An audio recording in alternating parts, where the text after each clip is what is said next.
we have huge egos as quarterbacks. X now, so Batman's a run concept, clearly. Let's keep that in the back of our mind. But X now means if he gets soft coverage over the X wide receiver, he can just stand up and throw it. Let's see where they go now here as we go inside the huddle with Luis Perez. 9 wider, East Zorro on 2, ready? East Zorro. We got a Batman, we got a Zorro. We gotta love it, man. I love offensive football. Here we go. Bring out all your action heroes tonight. They only need a yard.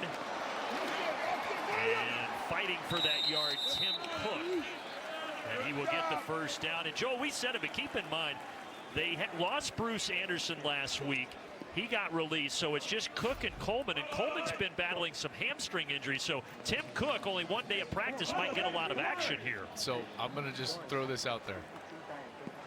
Any superhero is a run play. That's what they told Tim Cook. Listen, you hear Zorro, Batman, Superman, anything. Thor, we're handing you the football. He's like, yeah, I can do that. I just learned the offense.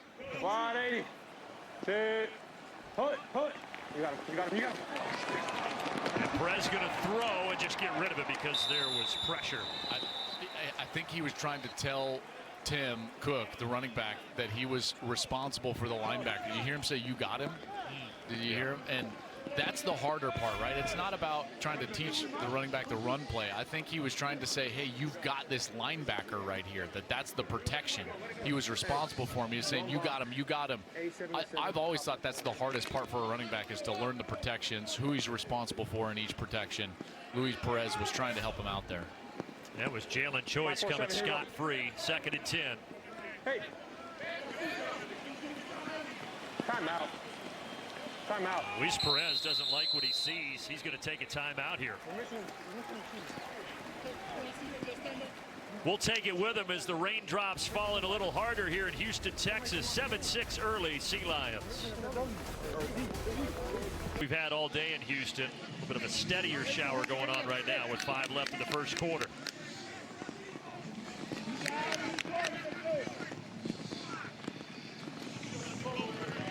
Here we go. Luis Perez back to work. Going to the air, throwing that slippery ball, little wobbly, and almost intercepted. Going up to try to high point at Darius Williams, but he could not bring it in. Man, you won't get many easier than that if you're Darius Williams. Again, you said it earlier, 17 picks he had in college, and he had a great opportunity there. That wet ball clearly affecting Luis Perez. You see, he flipped it in his hands. He was trying to find a dry spot on that football. Very difficult. Floats on him. Williams had the opportunity. He did have an interception last week in the 17-13 win over the Generals, but not that time. 47. 180. Put. Need a full 10 yards, and that one knocked down. So great job by the secondary here. That one intended for Simmons, but couldn't get to him because big number 21, Levante Taylor, the corner, knocked it free. Yeah, really good player, Levante Taylor. He was an undrafted free agent with the LA Rams in 2020 after a career at Florida State. He was a consensus #1 cornerback recruit coming out of high school, and you see some of that explosiveness there to tip that ball away on a critical 3rd down. Colton Schmidt, who had a great punt last time, hitting him inside the 5-yard line. He might have done it again. It's deja vu. It's the exact same thing. It's the 2nd time that Colton Schmidt has pinned the Sea Lions at their own 1-yard line. And both times he gave the opportunity to his coverage team to go down there and work for him. And they have done a heck of a job now. This is the 2nd time that we've seen the Jousters coverage teams get all the way down there and bat the ball back into the field of play and get it down. What a heck. I mean, that's just good special teams right there. Schmidt loving it, and he should. It was Tyler Pauker, the wide receiver, who batted it back, and then Colby Duncan, who downed it at the 1. And both of the punts, ironically, were both 51 yards, interestingly enough, for Colton Schmidt. So he's got that club. He's got that distance dialed in, pin high. This is the guy. By the way, this is the perfect time for a hard cadence. Because what do you got? Half the distance to the goal, great. You jump offside. But if you get them to jump offside, you get 5 free yards. Go out of the pistol and just a little room, a couple of yards there. You know what I'm saying, Brandon? This is when I would give a big, hard cadence. Because if your offense jumps and you false start, who cares? Half the distance is like a foot. But the 5 yards that you would gain the opposite direction is like air to breathe. You know, so this is one of those game management areas that these quarterbacks could work on. But it's hard to do that out of a shotgun. Out of the pistol on 2nd and 8. Go right back to Galloway, but that Jousters D-line is stout. That's Jay Hayes, the defensive coordinator. Let's see what he's got dialed up. Here we go. Hey, go read Tom. Defensive play calls are always way more simple. Go read Tom. Hey, this guy now. Talked about how stout his defense was last week, not giving up any points against the Blues. And here they're at a 3rd and 7. Johnson trying to run for it. Not going to get anywhere. Jousters D strong yet again, and here comes a 4th down punt and a tough one in the rain back against your own end zone. Well, not only that, you know, even if you don't get the 1st down, which is really critical that you do as an offense, you've got to get some room for your punt team because now they're in a really tight punt situation as Johnson is trying to dance around, spinning around, and just gets slammed to the turf inside the 5. So that Sea Lions offense not doing their punter any favors here before this difficult opportunity. Now here's John Barron, who punted in high school but not in college at San Diego State. He was just a kicker, but punting here in the spring league, pretty short kick. And William Likely with a good return. And the Jousters are going to be set up beautifully with 1:20 left in the opening frame. All of that set up by a great defensive series there. Their defense goes out, they get the job done, they stop them.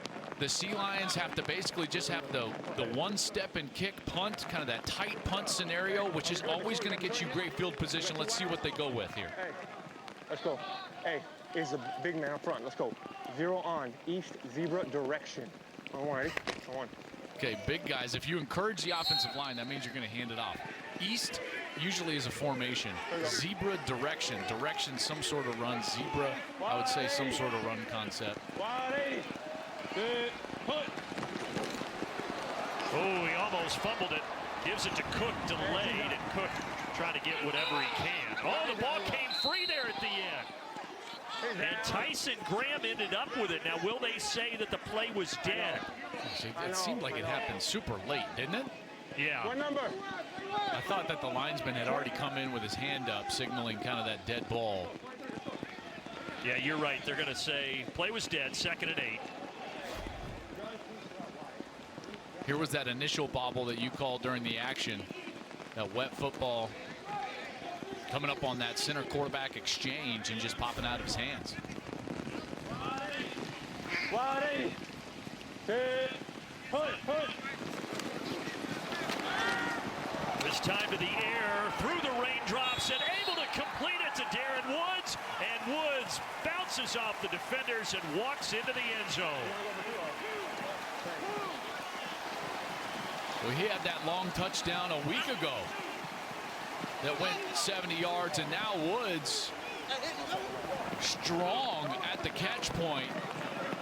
I mean, it's tough to throw the ball and drive the ball in on those in-breaking routes in this type of weather. So it's a great ball from Luis Perez. First, you got the little fake. That freezes the linebackers. It gets you some space in the back end. And then you got to drive that football in the slant. And the safety was just not there. Not aggressive enough play from the safety. You're going to come up and hit. You got to go hit. That's Tyson Graham, the safety from South Dakota. And the Jousters will go for 2 after that missed extra point earlier. See the rain just really coming down now. Torrential downpour. Perez going to try to throw it again, but too far out in front of Jonathan Johnson. I don't know. It doesn't seem like the hard stuff's going to come down for quite some time. I love it. Like I said last 12-7. prime time in my city, you feel me? And you mentioned it, Woods, long touchdown last week. Shout out my family. Number one. He called it his city. It is his city. He's from Houston. His dad, Darren Sr., played for the Houston Cougars in this city. You've got to assume that he feels like he's going to get popped there, right? So number one, it takes some courage to go in on that kind of in-breaking slant right at a middle safety. Perez, you're trusting your quarterback is going to keep you on the ground, meaning like it's not going to extend your arms above your head. So you're trusting the quarterback and throw it on your frame. He did that. Accurate throw. But then the courage to just sit in there and be like, all right, if I get popped, I get popped. And if not, he stays on his feet. A lot of guys would have gone down with just minimal contact, but he stays on his feet and gets in the end zone. It's been an entertaining first quarter. We've had calls with Batman, Zorro, Zebra. We've had you quote Caddyshack. I mean, we're off to a great start here. Listen, it's the back end of a doubleheader. You never know what's going to happen. On Thursday in the back end of the doubleheader, we had the 8-time Euro MVP, Stan Bedwell, rock in here, the Stanimal. Just put Tom Brady and Peyton Manning to shame with his 8 MVP trophies. Yeah, he's quite a story from Trinity Bible College, Stan Bedwell in the North Division. Down to the 9-yard line. That's where they'll return it. This is Turpin again. And Turpin just out across the 30 before he's stacked up with 20 seconds to play in the quarter. All right, here we go.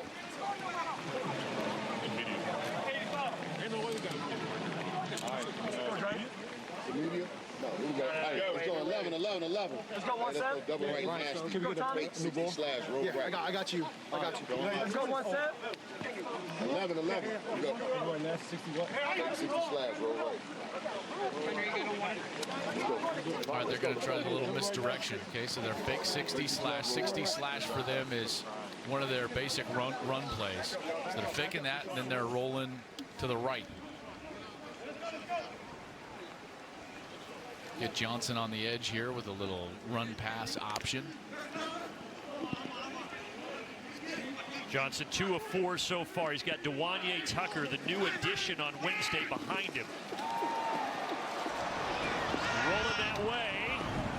And it's incomplete. Trying to get it to Tommy Levine, but he was hit hard as he tried to catch it by Joshua Simmons. A play by Simmons there because he was there probably in time to make a hit before the ball arrived, but he was able to lay off and prevented the flag, but still got the incompletion. And the clock rolls to zeros. 12-7 Jousters after an entertaining 15 minutes.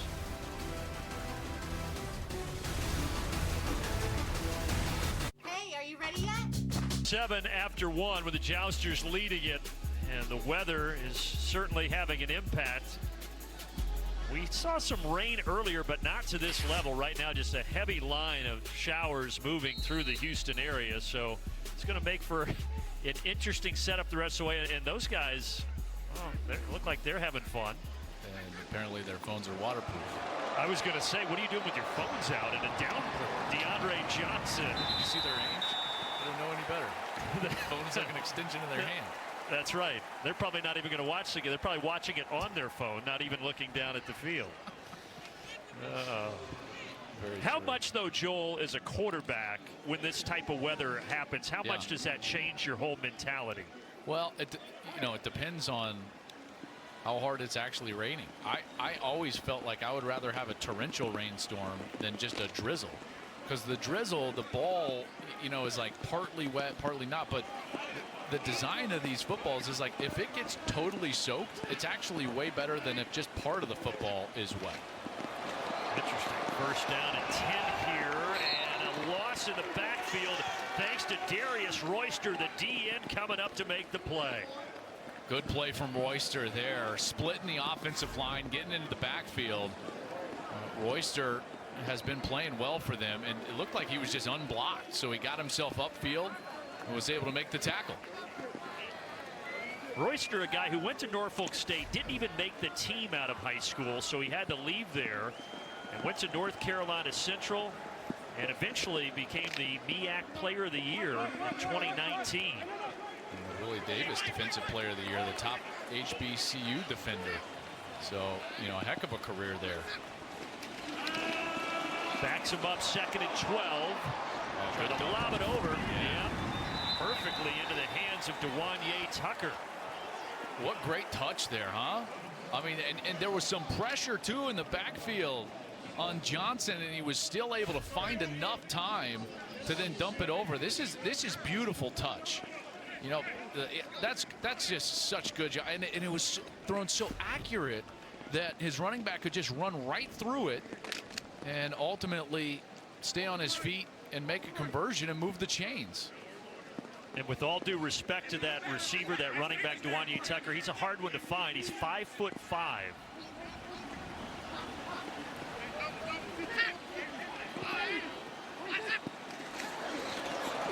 And they'll give it to him again, the product of Prairie View.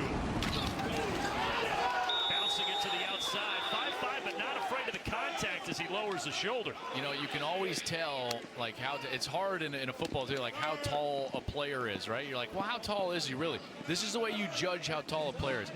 You judge it by how close the number is to the belt line. You see on his back, like, you see the 20 is like all the way down at the belt line. Everybody else, there's some black jersey. Well, DeWanye Tucker, his 20 is basically tucked in.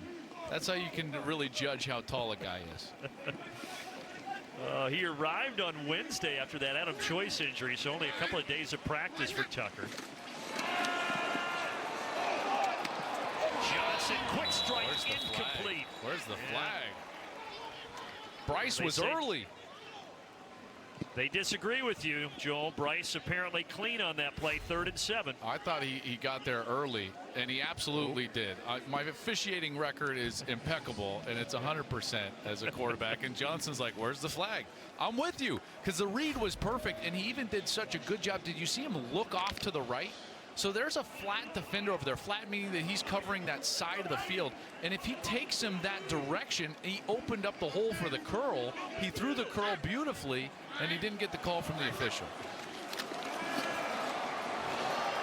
Johnson sees a lane to run, and he's going to pick up his first down with ease. Turpin was blocking out in front as wide receiver to help pave the way.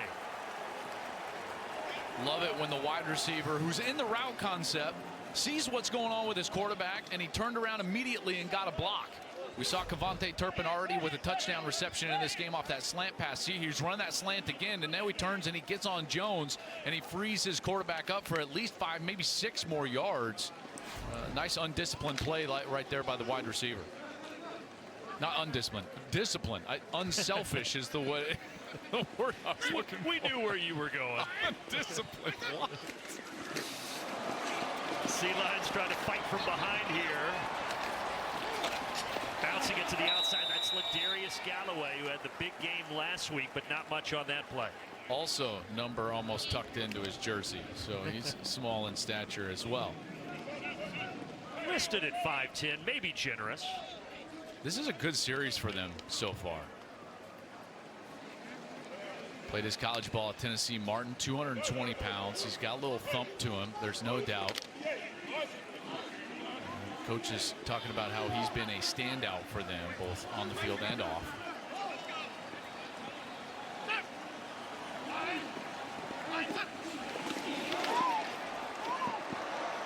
Pockets clean for Johnson, but the pass sails wide, and that'll bring up 3rd and 9. Miscommunication, 2 guys in one area. You know, basically just one guy can defend him. Jones is over there. We saw Jones with the pick 6 earlier in this ball game. And as DeAndre Johnson's looking over to that left side, I had an offensive coordinator put it to me like this. He was like, if it looks out there and it just looks like pea soup, I'm like, well, what's pea soup? And he was like, well, do you think pea soup looks good? And I said, no. He's like, exactly, pea soup. It doesn't look good.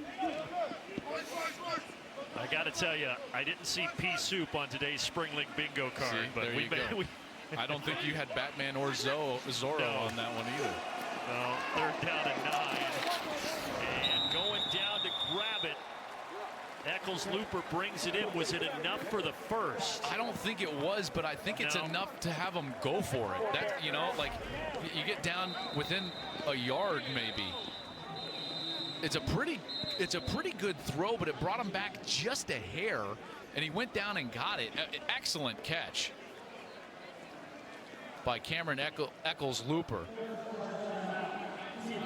So 4th and short, a decision to make for the Sea Lions. Indeed, the Sea Lions are going to go for this. Probably the right call in the elements. Tough to execute the snap, hold, and kick. Probably a lot easier to try to get this yard for the Sea Lions.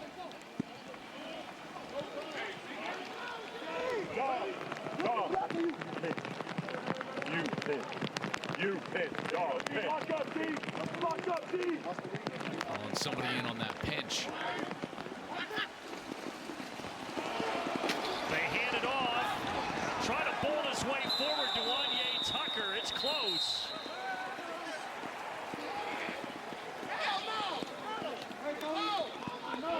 See where they spot it. No signal. And they will say Jousters football. The defense holds. How about Dominique Davis, number 97? I mean, look at him. Watch number 97. He's going to be the one in the hole. Well, first of all, there's the backer, and then Davis is the one that comes in late. Niles Morgan's in there. Colby Duncan's in there. Boy, that's a heck of a job. I guess that was Colby Duncan who made the initial hit in there, 57. What a great play. The Stetson product with a huge stop on 4th down. Great job by that defensive line, keeping their linebackers free and able to make the play. And now Luis Perez comes back out with a 12-7 lead, turns around and hands it off. Tim Cook with a carry, 2nd down. And you know that, you mentioned number 97, big boy at 315 pounds, Dominic Davis, and he won the battle over the 180-pound back, Wanye Tucker. Well, not only that, but Brandon, it was the ability of those defensive tackles to eat up the double team. And then that's why the linebackers are free. And they're able to step in there and make the play for little or no gain. So you see Colby Duncan and Niles Morgan basically right there to make the stop. It's because guys like Dominique Davis did their job and did it well. Quick throw, but again, you see the effects of the weather as that is off the mark to Ratliff Williams. Hey, Coach, put me in the gun. The snaps aren't even getting there. Yep, exactly. 37 what? Luis Perez is exactly right. Oh. You cannot be under center in the elements. It's just, it's hard to explain, but it's too tough to get the ball. Gun, half left, counter 77 Apache. All ready? Counter 77 Apache. 50, here we go. 50. And Coach Gilbride agrees, so Perez does indeed back into the gun on 3rd and 6.